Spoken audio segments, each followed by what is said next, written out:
Hi అండి. Gulab jams ఈ ప్రాసెస్‌లో చేసుకుంటే ఒకటి కాదండి 2, 3 తినాలనిపిస్తుందండి. అలాగే ఏంటంటే మన పిండి కలిపే విధానాన్ని బట్టి ఉంటదండి. అలాగే షుగర్ సిరప్ కూడా మనం కొంచెం కాకుండా ఎక్కువ షుగర్ సిరప్ పెట్టుకొని అందులో వేస్తే కొంచెం జ్యూసీగా ఉంటాయండి. మన నోటికి కమ్మగా తగులుతాయండి. ఇలా నోట్లో వేసుకోగానే కరిగిపోతాయండి గులాబ్ జాములు. అలాగా మేము ప్రిపేర్ చేస్తామండి. పిండి కలిపే విధానాన్ని బట్టి ఉంటదండి. ఒక్కొక్కళ్ళు కలిపింది ఒక్కొక్కళ్ళు చేసింది మధ్యలో గట్టిగా ఉంటుందండి. అలా కాకుండా మనం కొంచెం సాఫ్ట్గా కలుపుకొని అది కొంచెం నూనె రాసుకొని ముండ చుడితే అది కమ్మగా కూడా ఆ గులాబ్ జాములు స్మూతీగా ఉంటాయండి. ఇలా నోట్లో వేసుకోగానే కరిగిపోయేలాగా.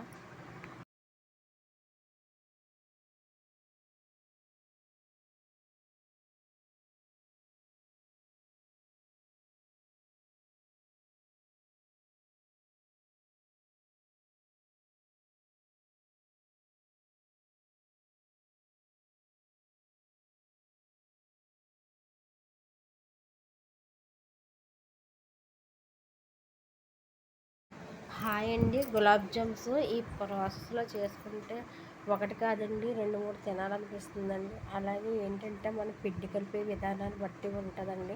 అలాగే షుగర్ సిరప్ కూడా మనం కొంచెం కాకుండా ఎక్కువ షుగర్ సిరప్ పెట్టుకొని అందులో వేస్తే కొంచెం జ్యూసీగా ఉంటాయండి. మన నోటికి కమ్మగా తగులుతాయండి. ఇలా నోట్లో వేసుకోగానే కరిగిపోతాయండి గులాబ్ జాములు. అలాగా మేము ప్రిపేర్ చేస్తామండి.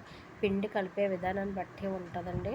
ఒక్కొక్కళ్ళు కలిపింది ఒక్కొక్కళ్ళు చేసింది మధ్యలో గట్టిగా ఉంటుందండి. అలా కాకుండా మనం కొంచెం సాఫ్ట్గా కలుపుకొని అది కొంచెం నూనె రాసుకొని ముండ చుడితే అది కమ్మగా కూడా ఆ గులాబ్ జాములు స్మూతీగా ఉంటాయండి. ఇలా నోట్లో వేసుకోగానే కరిగిపోయేలాగా.